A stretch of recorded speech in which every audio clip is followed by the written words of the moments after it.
Now then, right off the bat, we're going to be taking on one of the great myths around here. We're going to see what the big book has to say about a couple things. And especially, what's the big book tell us about the first step? Because the definition of first step is right here in chapter 3. Now this chapter is extremely interesting from a number of different standpoints. The first part of the chapter devotes itself to an examination of the disease of alcoholism and putting the first step in context so that we can truly understand what it is that we're looking at with that first step. And the second part of this chapter really begins to segue into the second step. We'll see that as we move along. The second step, of course, talks about being restored to sanity. And there are a lot of people coming in the door who look at that and kind of brush past it, being quite certain that there may be a lot of screwballs around the halls of AA, but certainly not one. They're not one of them. Pretty difficult unless we have been certified or been tied down in a rubber room or have been locked up somewhere, or of course gotten off in a court case pleading insanity, to consider ourselves as being insane. We know we drink too much or drug too much or both or whatever it is we do too much of. But this whole business of insanity, what's this mean to be restored to sanity? Well, the big book in the latter part of chapter 3 is going to show us, at least in part, what this insanity is all about. And therefore paves the way for the second step. Chapter 3 on page 30, more about alcoholism. Most of us have been unwilling to admit we were real alcoholics. No person likes to think he is bodily and mentally different from his fellows.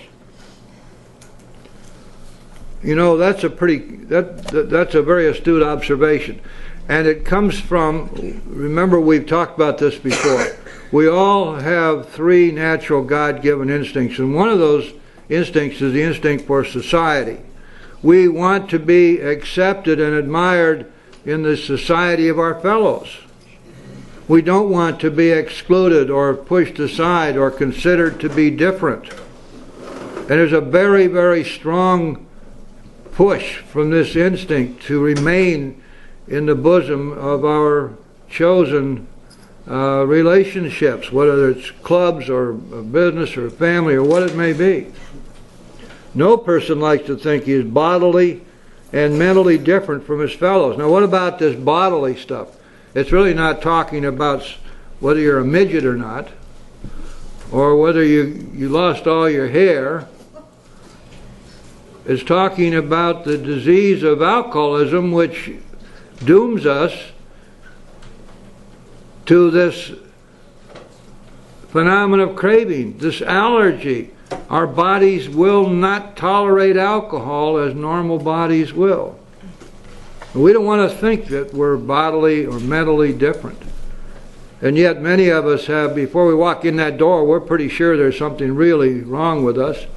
In our private moments, we wonder if we're going nuts. We're not going nuts, we already got there. Therefore, because of all this, therefore, it is not surprising that our drinking careers have been characterized by countless vain attempts to prove we could drink like other people. The word vain gives us a clue there, doesn't it? It was all useless, it wasn't going to work. It was doomed not to work. And yet we would continue to try it over and over and over again. I think there are a lot of other things going on here besides our desire to be accepted and to be included within our chosen groups. There's something going on in our head that's telling us it's going to be okay. Now, this time you'll be able to have a few drinks and enjoy yourself and just go home and everything will be fine. This time you can control it. And every once in a while, unfortunately, we could, until we got too far down the road. And by the time we're ready to hit this door and crawl in here, usually we're not able to control anything. The idea that somehow, someday he will control and enjoy his drinking is the great obsession of every abnormal drinker. Speaking about us, guys, this is us. The great obsession of every abnormal drinker. Now, unfortunately, this obsession doesn't go away just because we walk in the door. This obsession that we will be able to someday control and enjoy our drinking. You hear people talking all the time about romancing the drink. Thinking back to how it was in the good old days, way back there somewhere in ancient history, when we could drink and have fun and it didn't just tear us apart. And some of us never even got to have that. But for the most part, we remember the good stuff, and our minds are so attuned to blacking out and blanking out the bad times, because I guess our minds, our heads want to kill us. There's something going on there that's just screwy as hell. But in any event, that obsession doesn't just go away because we've hit bottom. And we have to understand that we carry that in with us. And this part of chapter 3 is addressing that very subject. Because the persistence of this illusion is astonishing. Many pursue it into the gates of insanity or death. Now, this first paragraph then is very significant, because it doesn't start right out by identifying us as alcoholics. It starts out identifying this major problem we have as alcoholics. This obsession that we should be able to control and enjoy our drinking. This illusion, which so many will follow into the gates of insanity and death, and they do. They do. We see it every day.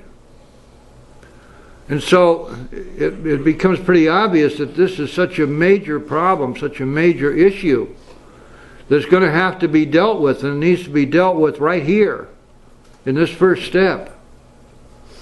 And this first part of chapter 3 spends most of its time helping us to understand and to therefore be able to deal with this problem. Now, the next paragraph of 4 lines is the first step. And you're going to recognize and notice that there's something which is bandied about these rooms as if it were written in stone someplace, but it's missing here. We learned. Now that's an important word, learned. It does not say we had to force ourselves, or somebody forced us, or somebody convinced us. It says we learned that we had to, we must fully concede. This is not, oh, my name is Jim and I'm an alcoholic. That may be or may not be our true belief. But we had to fully concede to our innermost selves. It doesn't matter what we're saying out here. It only matters what's going on inside of us. Fully concede to our innermost selves that we were alcoholics. Now please notice the way this is phrased. We have to always keep this in mind as we read the big book. Who are they talking about here? What's the big book talking about? Who are these we's? These are the people who are identified for us in the forward to the first edition. We are more than 100 alcoholic men and women who have recovered from a seemingly hopeless state of mind and body, to show other alcoholics precisely how we have recovered is the main purpose of this volume. We know to whom the we is directed. Each of us individually had to fully concede to our individual selves the fact of our alcoholism, that this was the first step in recovery. There is some kind of it's almost a tribal war chant anymore about this. This is a we program, because the steps start out with we, and we is implied in all the other steps. But that means we, each of us. It does not mean we all did our fourth step together. And then as a tribe we gathered together and all did our fifth step together. What it means is that we, each of us individually, did this. Keep in mind that this book was being written to go out into the hinterlands where there were no acknowledged alcoholics running around to help anybody. The big book was going to be the sole and only source for information for an alcoholic who wished to recover. There was no we out there. So we're talking here about the individual efforts of the individual alcoholic in recovery.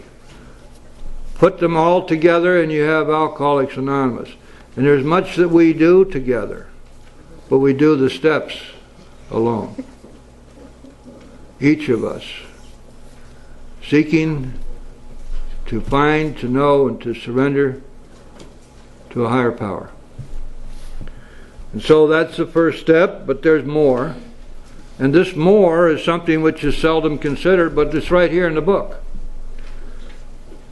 The delusion that we are like other people, or presently may be, has to be smashed. What does that mean? The word smashed is a pretty explosive word, and it means just what it says. This delusion, we have to be free of it. It has to be gone. Why? It's pretty simple. We stop and think about it. If right here at the beginning of our step work, at the very beginnings of our walk into the light, we begin this journey with reservations. We begin this journey with still pandering to the delusion that somewhere down the road we're going to be able to get well enough that we can drink again, that we can go back to the old bar and just have a couple and get to see everybody and all our friends back there and really enjoy ourselves. And by that time we will have learned enough that, of course, we won't get drunk. We'll just enjoy a drink here and there. This is a delusion, that we can drink like other people, that we can actually get a drink, drink half of it, put it down, and walk away from it. That we can actually walk by the tables in a cocktail lounge, spotting those drinks which have been left by others and not be grasped with a tremendous urge to reach over and finish them off. Balderdash.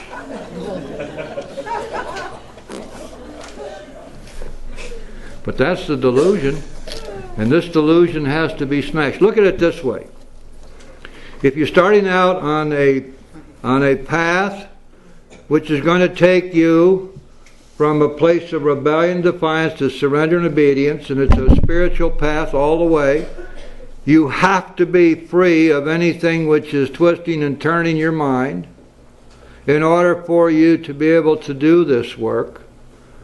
You're on that path. There is no room at all for any reservations. As a matter of fact, over and over again, the big book tells us the same thing. Withholding nothing, without reservations of any kind. And here is the first place where we run directly into that imprimatur, that we're going to have to take this first step without reservations. Now, that's a two-handled sword, isn't it? Because on the one hand, the reservation may be as to whether or not we're really an alcoholic or really need this stuff. And the other reservation could be as to whether or not somewhere down the line we ought to be able to start drinking again and do it with impunity and just go out there and enjoy ourselves. Now, unfortunately, many of us have come through programs of so-called recovery which in effect are giving us that hope that somehow with the knowledge of ourselves and with the fear of the consequences of drinking too much, and perhaps with quite a bit of psychological help and having learned that all we need to do is to become entitled to our feelings, and really the only thing which is going to keep us from recovery is if we don't spew out all of our troubles at every opportunity to anybody who will listen, that we're only as sick as our secrets, and we come to believe this stuff is somehow or another the pathway to continuous and permanent sobriety, but it's not. And the big book is telling us the truth. As real alcoholics, we have absolutely zero control over whether or not we take that next drink. And when we take the next drink, our body responds as it always has and always will, demanding more and more and more. And we're pounding on the bar or on the table saying, how did this happen? What am I doing here?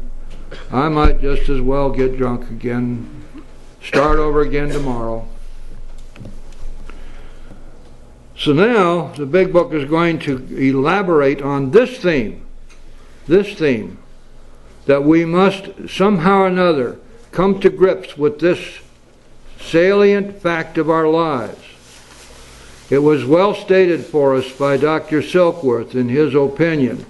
I'd like for you to hark back to that, if you will. You'll find it, if you have the third edition, it's on page Roman 26. If it's fourth edition, it'll be Roman 28.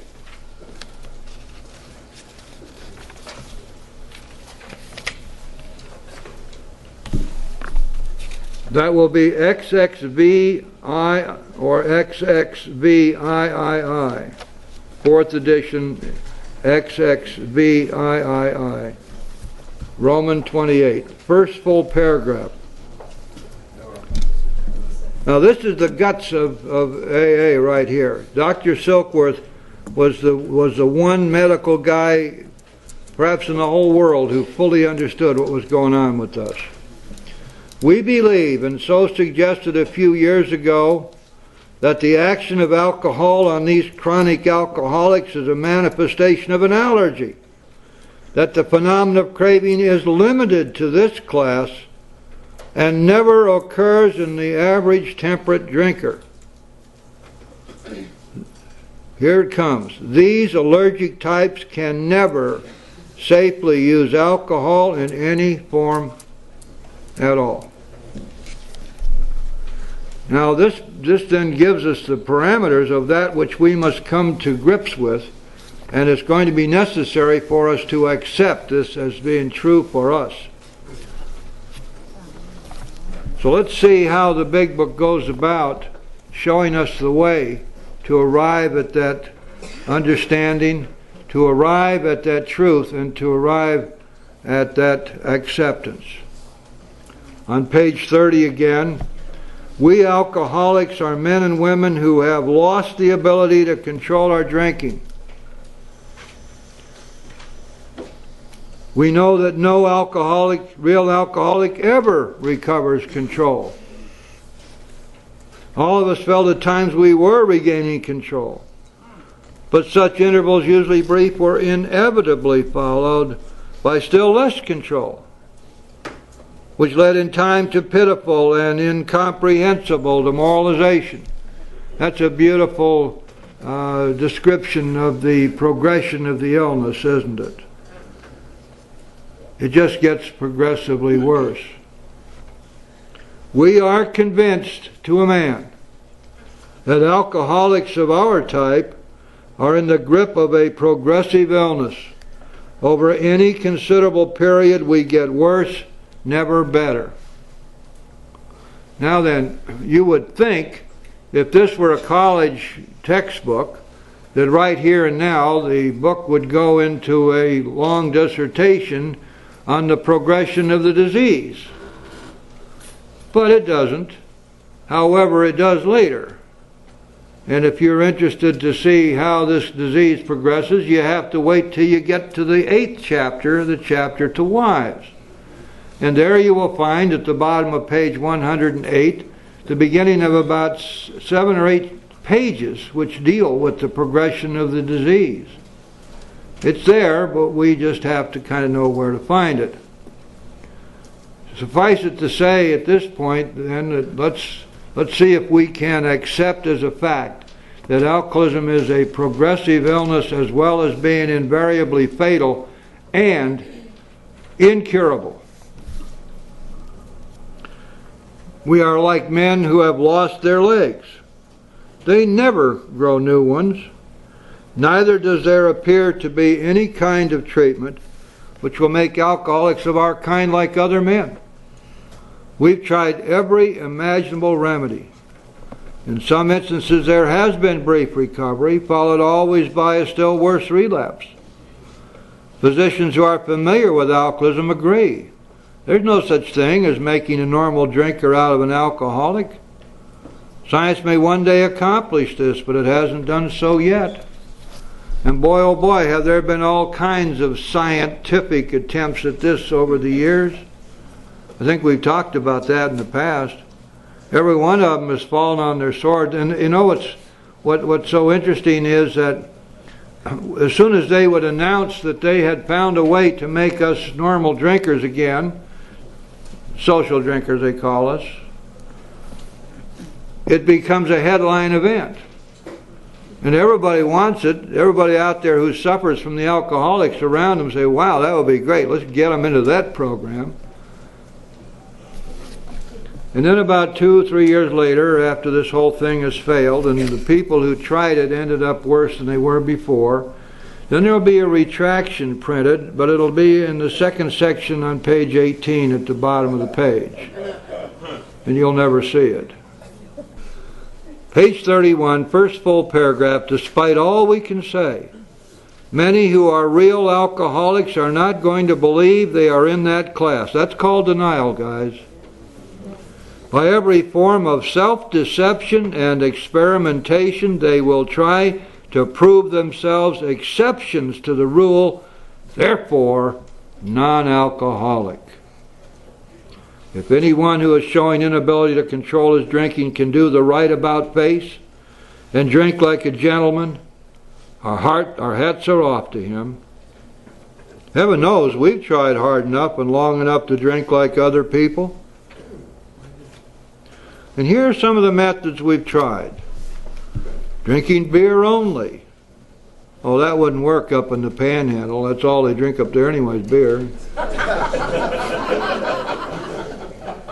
That place ought to, the groups up there ought to be called Budweiser's Anonymous.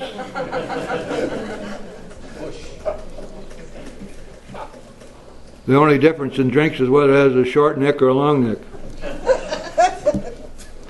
Drinking beer only, limiting the number of drinks, never drinking alone, never drinking in the morning. Oh, well, God, sometimes you can't help it. I mean, you never make it to noon. Drinking only at home, well, that's no fun. Never having it in the house. Never drinking during business hours. That is, if you're lucky enough to still have a job, of course. Drinking only at parties. Oh my God, how many parties? You'd have to be tracking down parties every day. That'd be your main occupation. What party am I going to go to tonight?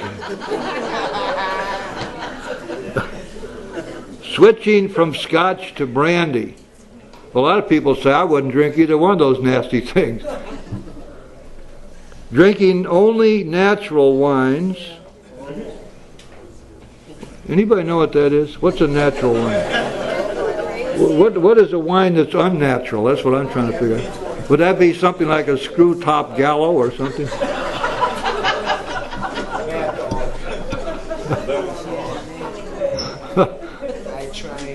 Oh man, drinking only. Well, you know, if you want to experiment, you might as well go out and try to find a natural wine. Maybe you won't find one, and you'll stay sober.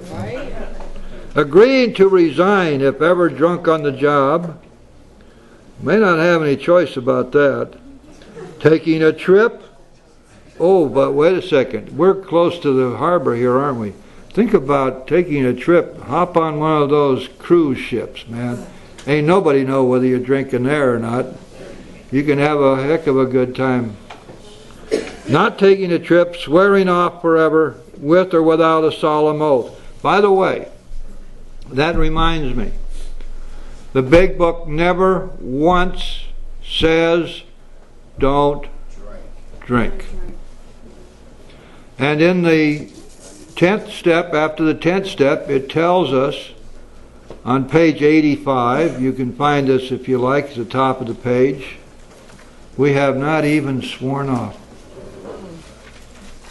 You see, what's happening here is that we're going to need to concede our alcoholism to our innermost self, but we're going to have to accept as a fact that we can never drink alcohol safely again. The cork is in the jug, but nowhere does this tell us that we're to swear off as a result of that. It's simply the recognition that we cannot enter into this step work with reservations.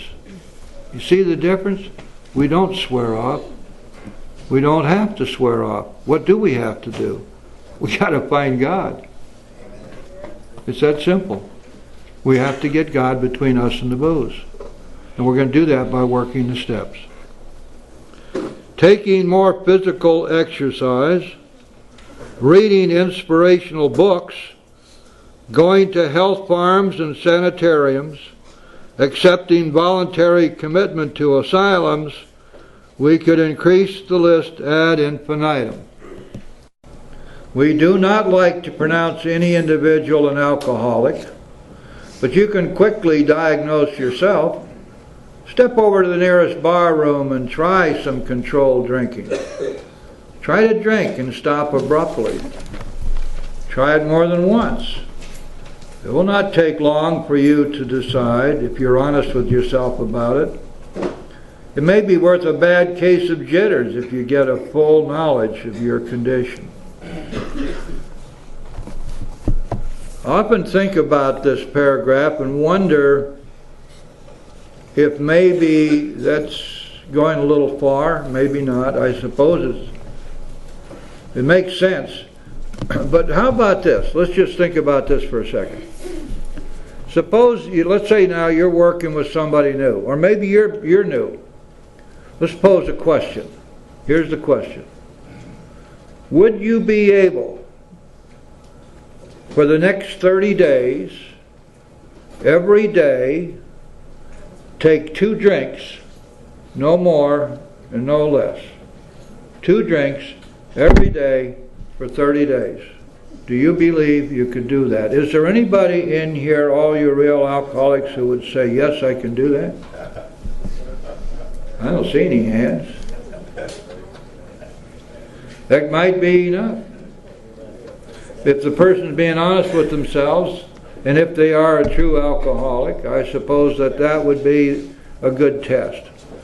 But it looks like it's necessary for some to go out and try it again, do further intensive research. But I want to make sure that everybody who's new understands this. Having a relapse is not required. Slipping is not required. You may sometimes get the idea that it's all part of recovery. And in many instances it turns out that way. But the steps do not require of us that we have a relapse, that we have a slip. They only require of us that we work them. Let's go on. Though there's no way of proving it, we believe that early in our drinking careers, most of us could have stopped drinking. The difficulty is that few alcoholics have enough desire to stop while there's yet time.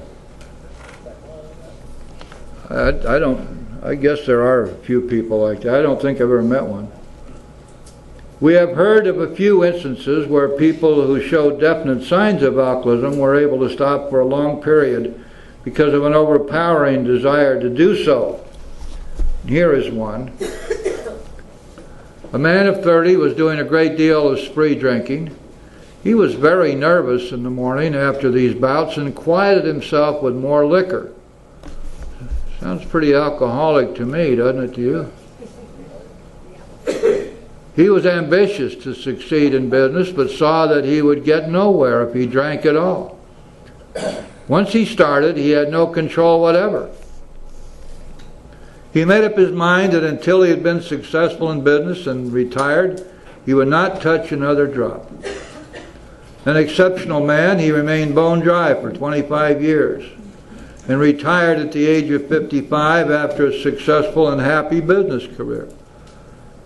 Then he fell victim to a belief, which practically every alcoholic has, that his long period of sobriety and self-discipline had qualified him to drink as other men. Oh wow, that is so important to understand, isn't it? I'm sure we all know people who have had long-term sobriety, doing just fine, it appeared. 10, 12, 14, 15, 16 years. And all of a sudden, they're gone one day. And if you talk to them later, you'll find that all have the same story. It was no longer necessary for them to be disciplined and consistent in doing their work. Meetings began to fall off. Sponsees became too much trouble. Their minds told them the same lie over and over again. You've stayed sober all this time, and you don't have to worry about drinking anymore. You'll be able to have a few here and there and enjoy yourself. So why do you suffer this way? Why do you deny yourself one of the great pleasures in life, being able to go to a party and have fun and join all the people who can drink safely? Because you should be able to do it now. And this lie, this great lie, is always sitting there for us. I mean, it never goes away. I mean, we get weak, and it comes back to haunt us. And we get weak because we forget what the big book tells us, that we are undisciplined people, and we have to let God discipline us. And this especially is true of the 11th step. There's a great article by Bill Wilson which was published in the Grapevine and is now in language of the heart for us to remember. It's called Take the 11th Step, in which Bill Wilson tells us, let's see what he said. Talking about the 11th step now. He says 12-stepping, talking at meetings, recitals of drinking histories, confessions of our defects and what progress we've made with them no longer provide us with the released and the abundant life. Our lack of growth is often revealed by an unexpected calamity or a big emotional upset. Perhaps we hit the financial jackpot and are surprised that this solves almost nothing, that we are still bored and miserable notwithstanding. As we usually don't get drunk on these occasions, our bright-eyed friends tell us how well we're doing. But inside we know better. We know we aren't doing well enough. We still can't handle life as life is. There must be a serious flaw somewhere in our spiritual practice and development. What then is it? The chances are that it is our misunderstanding or neglect of AA Step 11. Prayer, meditation, and the guidance of God. The other steps can keep most of us sober and somehow functioning, but Step 11 keep us growing if we try hard and work at it continually. And you know, there's a real lesson there. Of course, Step 11 is of critical importance. So is Step 12. Remember what we learned in Chapter 7, that nothing will so much give us immunity from drinking as intensive work with other alcoholics. Remember what Bill told us back there in his story, that if we fail to enlarge and perfect our spiritual life through work and self-sacrifice for others, we can't survive the certain low spots ahead. So invariably we find that people who have succumbed to that little voice which is saying, look, you can go out, you can handle it, go out and have some fun, just have a drink now and then and enjoy yourself. Invariably we find 12-step work, sponsorship has fallen off. 11-step, prayer, meditation, no inventories are being taken. Meetings fall off. And we begin to live in untreated alcoholism again. And then it's only a matter of time. It's inevitable that we're going back out. And boy, oh boy, can it be tough to get back. I know two very dear, close friends of mine each of them was over 4.5 years getting back, and they almost died out there. I mean, just that close. They're alive today only through the grace of God. There's another insidious thing too, because there are people around here who will tell you, for example, don't become an AA junkie. Now you're just as obsessed with going to meetings as you ever were over booze. This kind of stuff. Or others that say, you got to get a life. Got to balance your life. Every time I hear somebody say, I'm going to balance my life, I feel sorry for them. Because it's the exact opposite of what we've already learned. We turn our life and our will over to God. Balancing our life means I'm in charge again.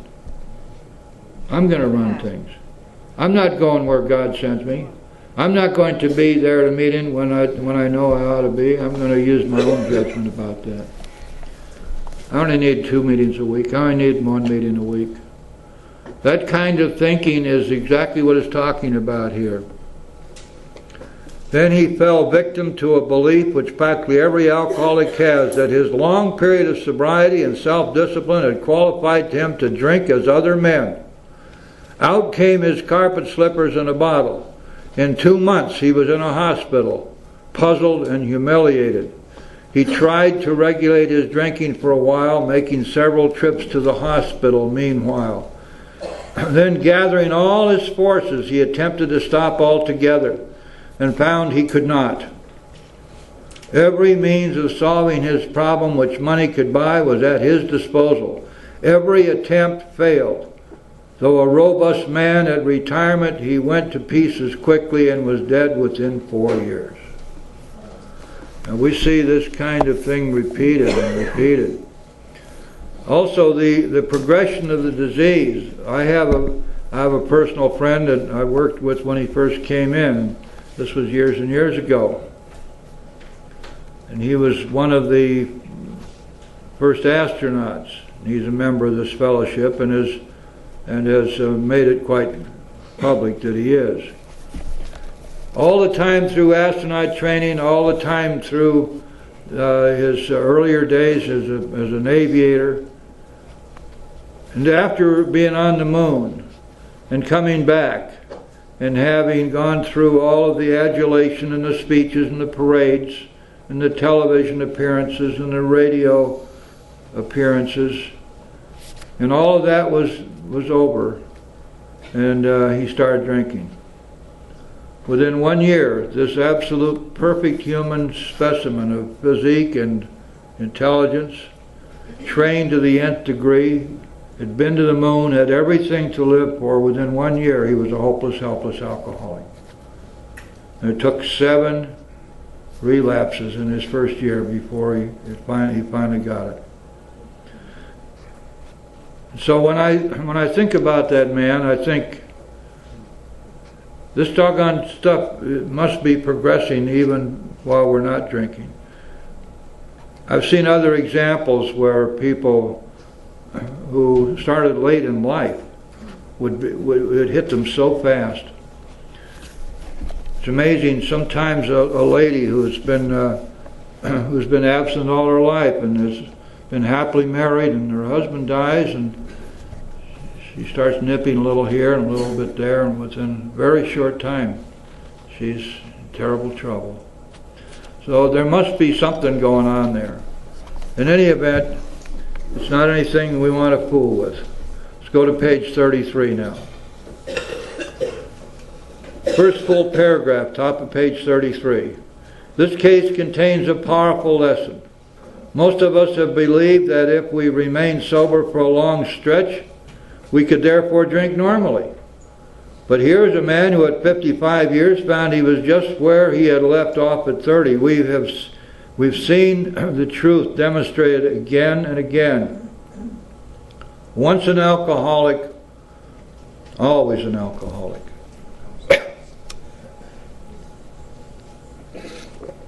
Commencing to drink after a period of sobriety, we are in a short time as bad as ever. If we're planning to stop drinking, there must be no reservation of any kind, nor any lurking notion that someday we will be immune to alcohol. So there it is. This is what we were talking about earlier. This reservation is deadly. And a lot of times, you know, if you do a lot of work with people, you'll find that many of them have worked some or all the steps, and then they come back in and you ask them, did you work a first step? And they will tell you yes, and I worked these other steps and didn't work, and so on. And you question them very closely, you may very well find that there were reservations, that somehow, someday they would be able to drink again.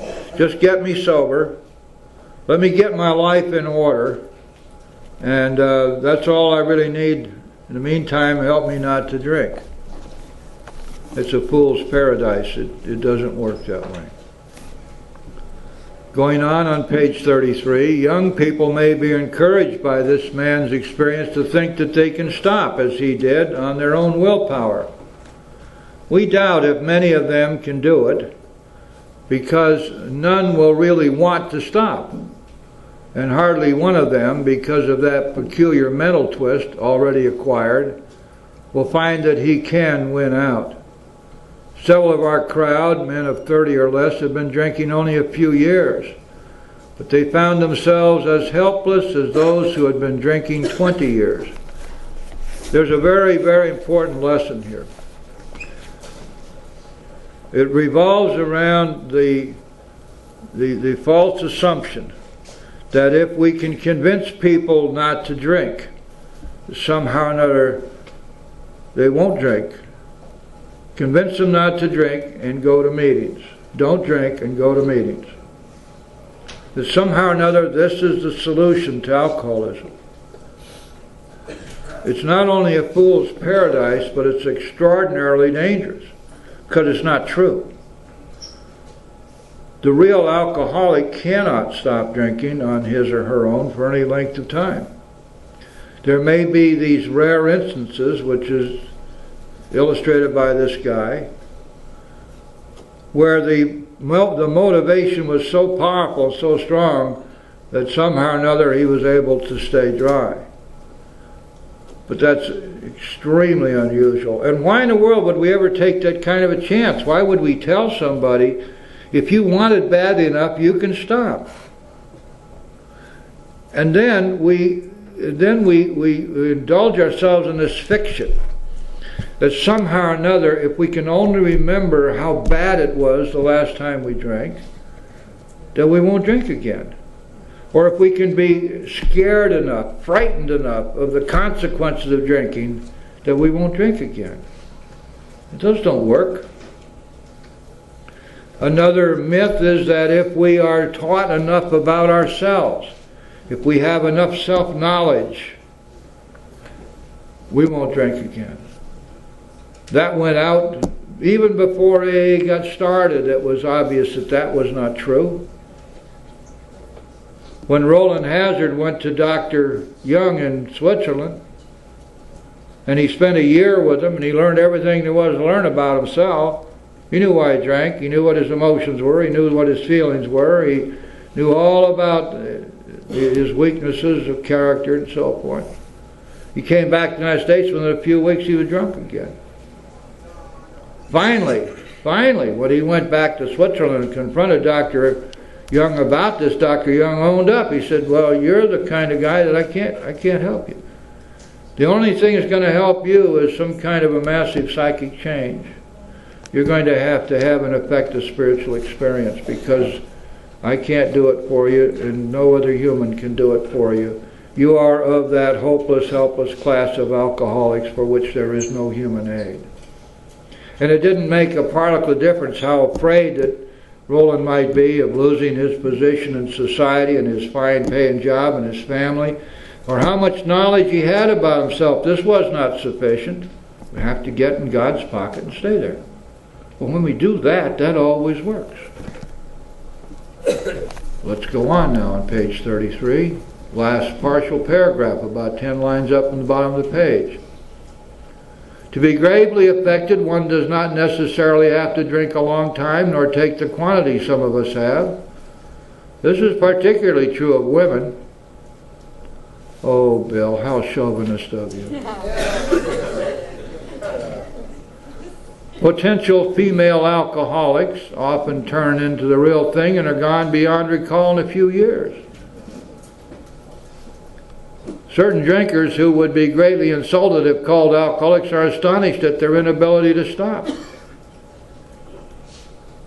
Gosh, I've known women that could drink me on the table, and I was one hell of a good drinker. They had hollow legs, those gals. I guess it's always dangerous when we begin to generalize, isn't it?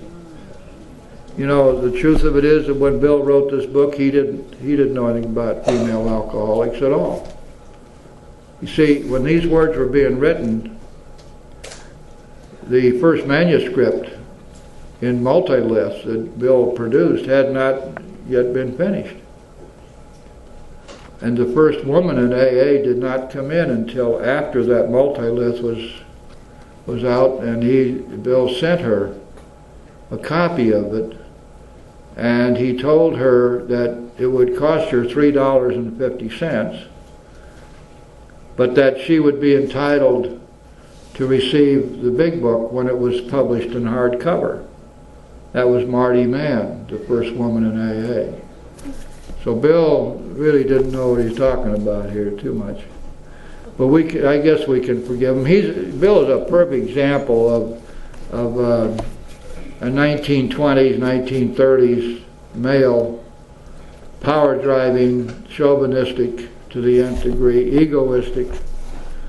So we can forgive him, I guess. Maybe I'm being very forgiving because I'm not a woman, but in case any of you are wondering. Certain drinkers who would be greatly insulted if they were called alcoholics are astonished at their inability to stop. We, who are familiar with the symptoms, see large numbers of potential alcoholics among young people everywhere. Amen to that. Whew. But try and get them to see it. Since I've been in these rooms, the average age, I guess, has probably dropped off by 15 years. It's amazing. And it's wonderful. There's so many young folks now. And boy, they've got this magnificent life ahead of them. You know, my sponsor died with 54 years sobriety.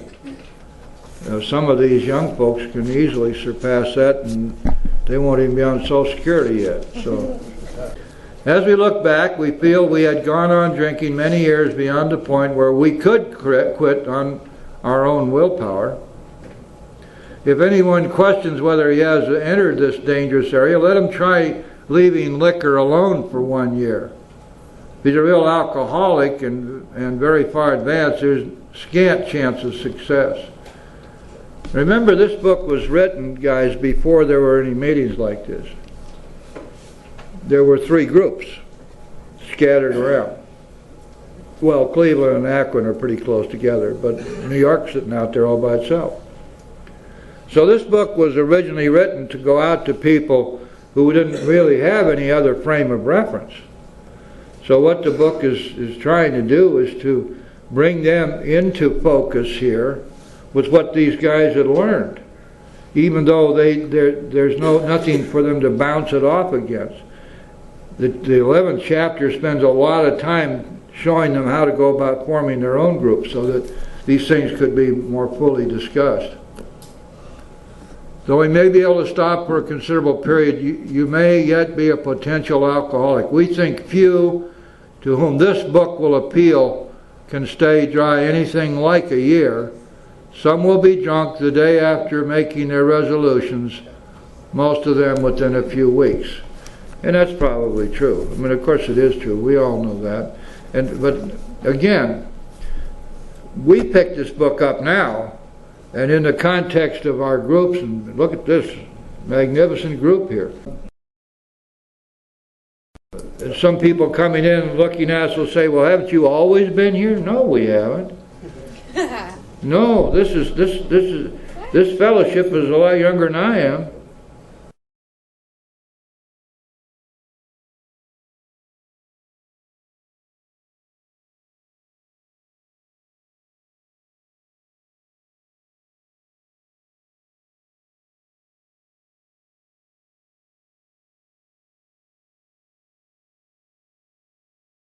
And some people coming in and looking at us will say, well, haven't you always been here? No, we haven't. No, this fellowship is a lot younger than I am. And so, reading the book, remember the context within which it was written. And if you remember that, especially if you knew, this book was written for you. Going on page 34. For those who are unable to drink moderately, the question is how to stop altogether. We are assuming, of course, that the reader desires to stop. Remember further in chapter 7, remember what it tells us? We've given the new person the book. We've asked him to read it. And then it says you're not to try to force him or make any fuss about it, or his wife or anybody. It says if he is to find God, the desire must come from within. And that's still the truth today. And we can race around here all we want, beating people around the head and shoulders, but until the desire comes from within them, nothing's going to happen. We are assuming, of course, that the reader desires to stop. Whether such a person can quit upon a non-spiritual basis depends upon the extent to which he's already lost the power to choose whether he will drink or not. See, the power to choose. Now this is the key, isn't it? Because this power to choose has to do with the retention of some power as opposed to powerlessness.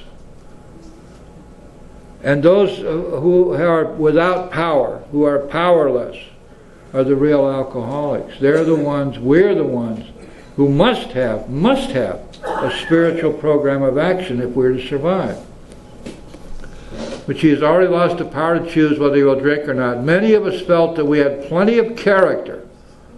There was a tremendous urge to cease forever. Yet we found it impossible. This is the baffling feature of alcoholism as we know it. Listen to this now. This utter inability to leave it alone. That's crazy.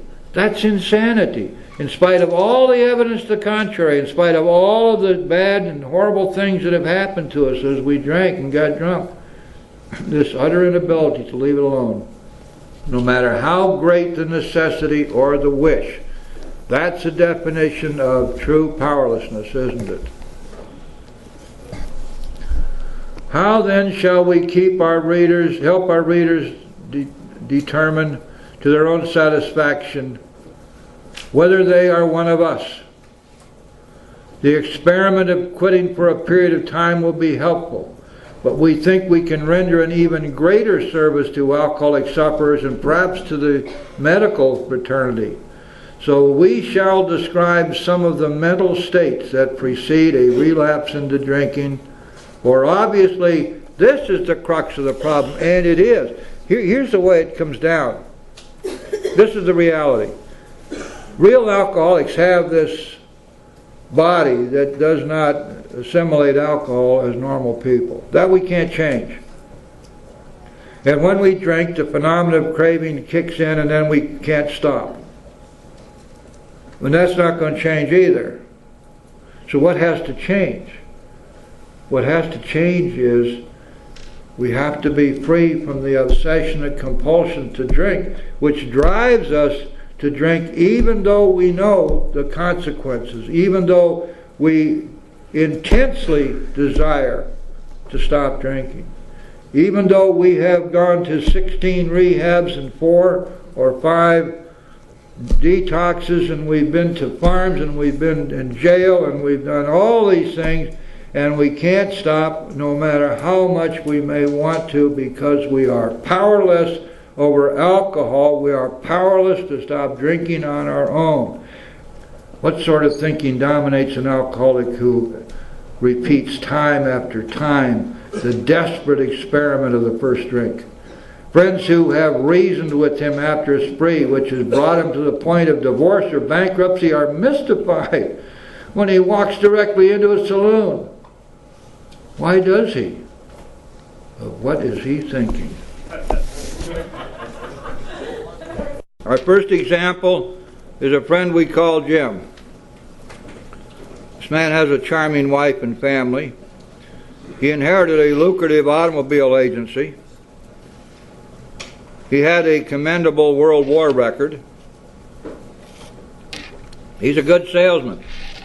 Everybody likes him.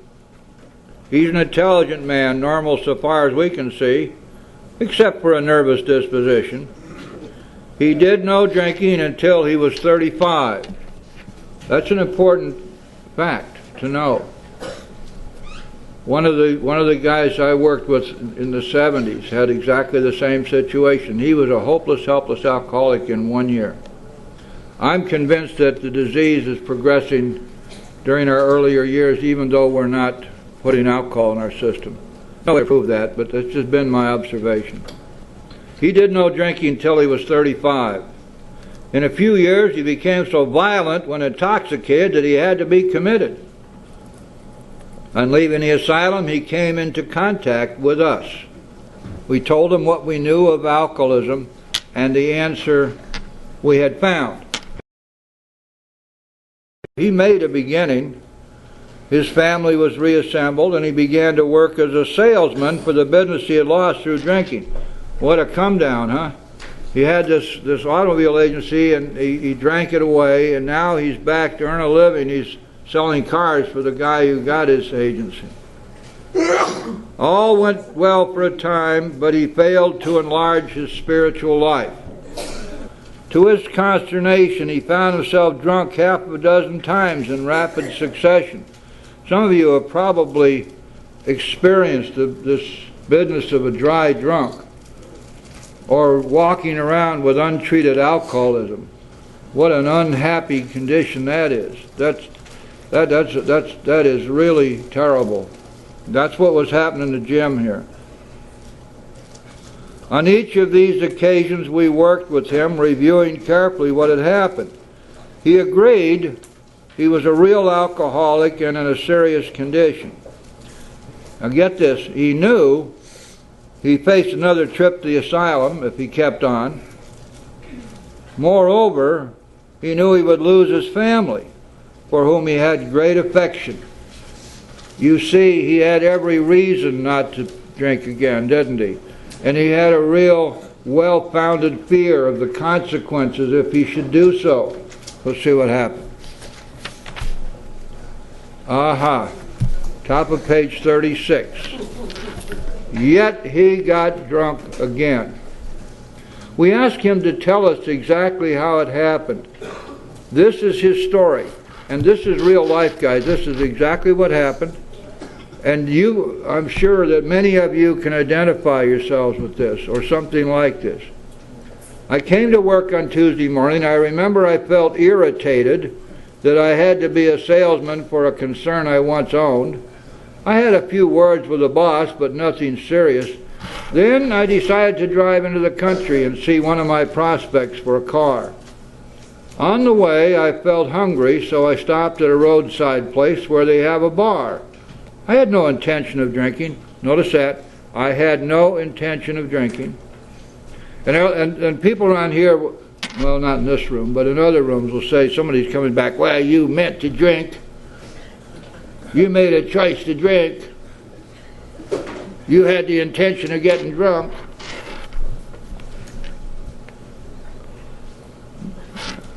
be a good idea to read up on this disease of alcoholism. The obsession, compulsion to drink has absolutely nothing to do with intention.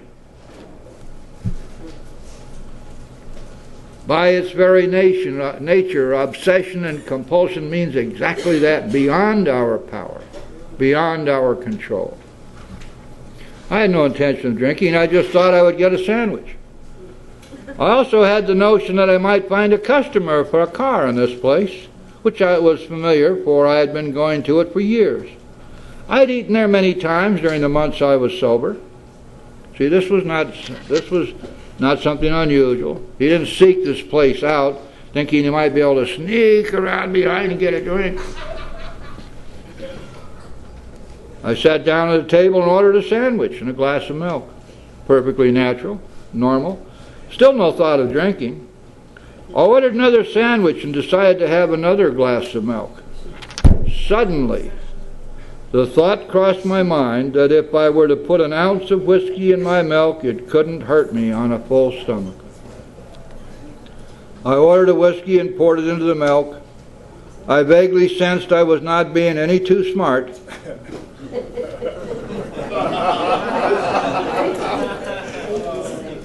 But felt reassured as I was taking the whiskey on a full stomach. Well, of course, that can't hurt any, right? The experiment went so well, I ordered another whiskey and poured it into more milk. Geez, this guy was drinking a bunch of milk, wasn't he? That didn't seem to bother me, so I tried another. Thus started one more journey to the asylum for Jim. Here was the threat of commitment, the loss of family and position, to say nothing of that intense mental and physical suffering which drinking always caused him. Listen to this now. He had much knowledge about himself as an alcoholic, yet all reasons for not drinking were easily pushed aside in favor of the foolish idea that he could take whiskey if only he mixed it with milk. What a massive lie his sick brain was telling him. Now then, whatever the precise definition of the word may be, we call this plain insanity. See how this ties in now with the second step. How can such a lack of proportion of the ability to think straight be called anything else? You may think this an extreme case. To us it's not far-fetched, for this kind of thinking has been characteristic of every single one of us. You see, we as alcoholics, nobody is exempt from this. This is the insanity, this is alcoholic insanity. We sometimes reflected more than Jim did upon the consequences, but there was always the curious mental phenomena that, parallel with our sound reasoning, there inevitably ran some insanely trivial excuse for taking the first drink. Our sound reasoning failed to hold us in check. The insane idea won out. Next day we would ask ourselves in all earnestness and sincerity how it could have happened.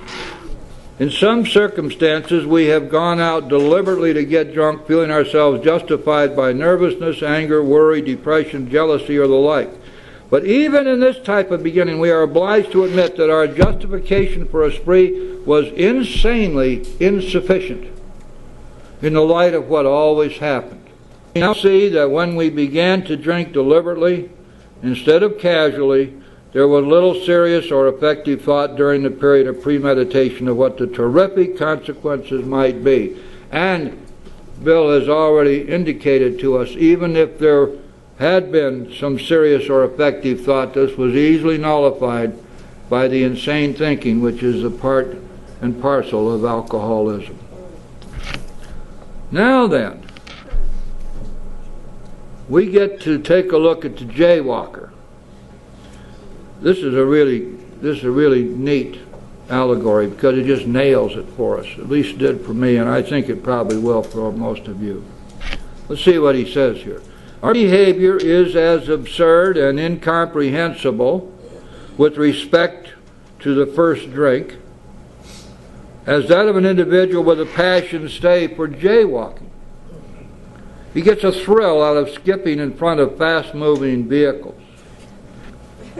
Now, when he first started this, you can imagine this guy's pretty athletic. He's got good peripheral vision. His reflexes are good. His lungs are still in pretty good shape. He enjoys himself for a few years in spite of friendly warnings. He does all this with impunity. He's gotten to be probably the most expert jaywalker in the whole city of New York. Nobody can hold a candle to him. Of course, nobody has practiced as much as he had either. Now, at the bottom of page 37, up to this point you would label him as a foolish chap, having queer ideas of fun. There's no words there that are kind of old-fashioned. Luck then deserts him, and he is slightly injured several times in succession. His peripheral vision isn't so good, his reflexes are going, he's not quite as strong or spry as he was. Slightly injured several times in succession.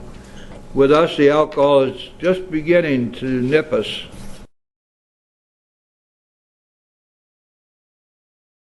You would expect him, if he were normal, to cut it out.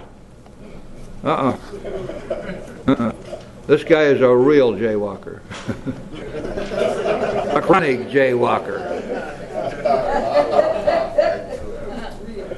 Presently, he's hit again, and this time has a fractured skull.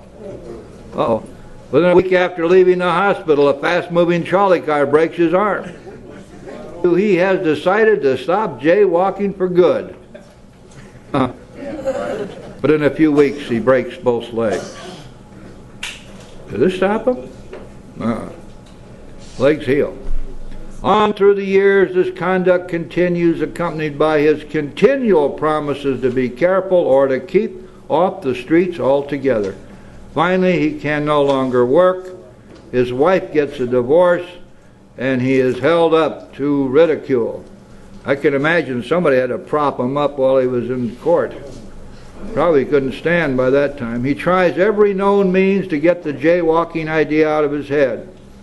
He shuts himself up in an asylum, hoping to mend his ways. But the day he comes out, he races in front of a fire engine, which breaks his back.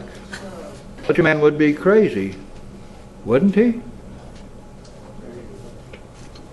Now, you may think our illustration is too ridiculous, but is it?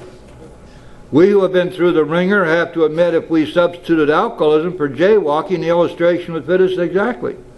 However intelligent we may have been in other respects, where alcohol has been involved, we've been strangely insane. It's strong language, but isn't it true? Sure it is.